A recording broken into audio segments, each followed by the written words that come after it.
I have with me this evening Louise Donaghey, Senior Vice President, India and South Asia, Rolls Royce. We will discuss Rolls Royce engagement with and plans for India. Thank you for joining us, Louise. Thank you for having me. It's a pleasure. Thank you. Louise, Rolls Royce has had more than 8 decades of engagement with India and its armed forces. What are your plans for the Indian market? So we are proud to provide the power to protect for the Indian Air Force and the Indian Navy. And you're absolutely right. We've been doing that now for more than 8 decades. And we look forward to a very successful future built upon our foundation in the past.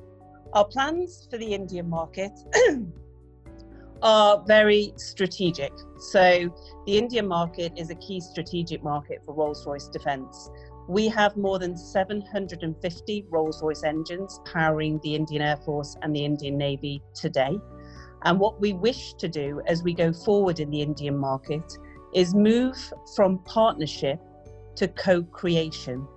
So today we manufacture under license in India with our partners HAL. And what we wish to do is to form partnerships to truly co-develop and co-create new defence technology in partnership with India. So we are here for the long term. We're committed to keep supporting the Jaguar fleet and the Hawk fleet that we are really proud to power today. But we really want to take our relationship with India to the next level and go from make in India, which we do today under license for the Ador engine, for the Hawk and for the Jaguar. And we want to go from make in India to create in India, because we really believe that that is where the true value in our illustrious partnership really lies. So our plans are very ambitious. We're working in partnership with HAL and the armed forces to understand how to make those plans real. And we want to be a part of helping India realise their vision of self-reliance in the defence sector. You have tie-ups, apart from HAL, you have tie-ups with the Tata Group, Godrej & Boyce, Force Motors, Bharat Forge, and more recently, a strategic partnership for sourcing engineering and R&D services from Infosys. Please, can you tell us more about these collaborations? Of course, yes. We have sourcing arrangements with Tata, with Godrej, with other Indian companies, and that's for our civil business. And we all can appreciate that through the global pandemic, we're all living through together, that our civil market is experiencing some pressure and a downturn that all OEMs are seeing across the world. However, the other partnerships that you referenced will remain very strong. So our partnership with Force Motors is actually a joint venture. We have a joint venture called Force MTU Power Systems. And with that joint venture, we're actually transferring production of our Series 1600 engine fully from Germany to India. And that production will actually support global markets, so not just the Indian demand, but certainly the export markets that are aligned to that product line. So that's something that happened in the last couple of years. We're very proud of that joint venture with Force Motors. That's over in our power systems business. We also, as you referenced, have an ongoing partnership with HAL. And with HAL, we have our joint venture IAMPL, which manufactures components for our civil business. So India's actually become a real key part of our engineering ecosystem. And actually, you referenced our recent strategic outsourcing with Infosys. We plan to continue that strong collaboration with India because we see such value in the engineering talent and capabilities of India. And we want to continue that high value engineering work in partnership with Infosys. What you'll see with Rolls-Royce is we've got a hybrid model. Some things we will keep in-house and some things we will have partnerships where we outsource the engineering capability. So we are still delivering for our civil business high value engineering capability in partnership with Infosys. We're proud to have announced that very recently. In fact, just in the last few weeks, we went public with that announcement. And then there are elements that we will keep in-house. And so Rolls-Royce will continue to be a strong presence directly in India. So our defence research and development, our digital team called R Squared Data Labs, they will remain in-house in Bengaluru. And we will continue to do that under the Rolls-Royce brand. So I think you can quite quickly see there's an elegant mix of partnerships with Indian organisations and also with global multinational corporations. And some of the work that we do in India will continue to do directly as Rolls-Royce. On this count, apart from your joint ventures, do you have any plans of actually setting up a factory under the Rolls-Royce badge itself in India? So I think the key to future success in India is through partnership. As I said previously, we're actually really proud to have been making in India for more than 60 years. So Rolls-Royce first began licensed manufacture of our Orpheus engine in 1956.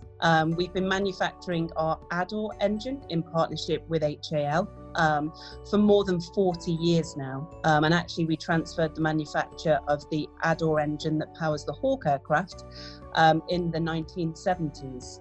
So we have had in the past a model of manufacture under license with an Indian partner.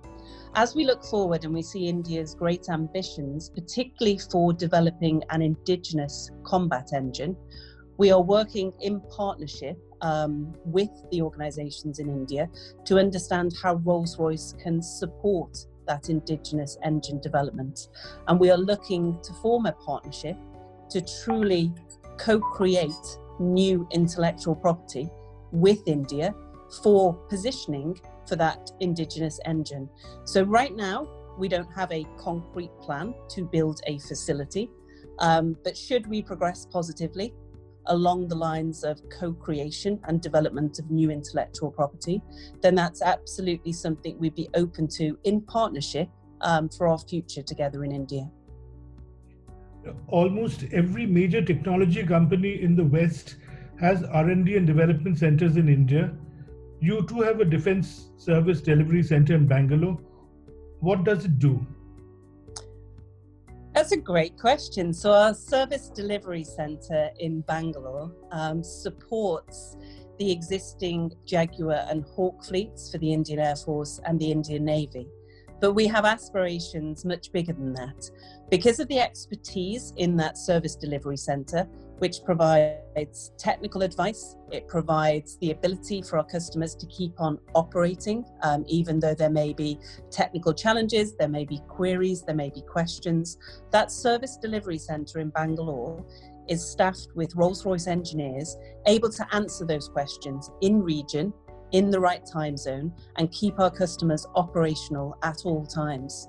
Our aspirations are to perhaps grow the reach of that advice beyond India and have the expertise and those engineers that we've recruited and trained in India provide advice perhaps more widely into Southeast Asia and countries beyond India.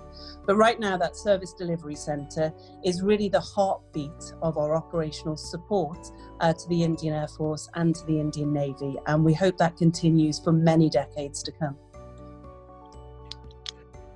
Louise, how in your opinion can India go about setting up an ecosystem for the manufacture of high-tech aircraft and ship engines in the country? And what can Rolls-Royce do to help India achieve this ambition? So I am full of admiration for India because India has such ambition, and also it couples that with such talent and capability. There's such a rich engineering pipeline of skills and capabilities in India. So I think India's aspiration, its talent, its engineering capabilities today, in partnership with a foreign OEM who has the knowledge and the know-how in, let's say, gas turbine technologies, I think that is a really powerful combination to make real the vision of self-reliance in the defence sector. So again, I think it comes back to partnerships, collaboration and co-creation. I would really like to see the UK and India working together on new jet engine technologies.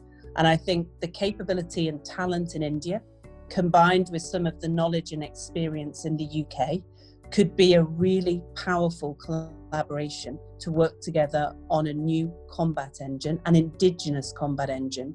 The other key thing to note is the willingness of the UK to co-create and develop intellectual property that can be owned by the government of India and can be utilised as benefits the nation of India in terms of its quest for self-reliance. So in forming an ecosystem, I think India has the ambition, it has the capability and talent.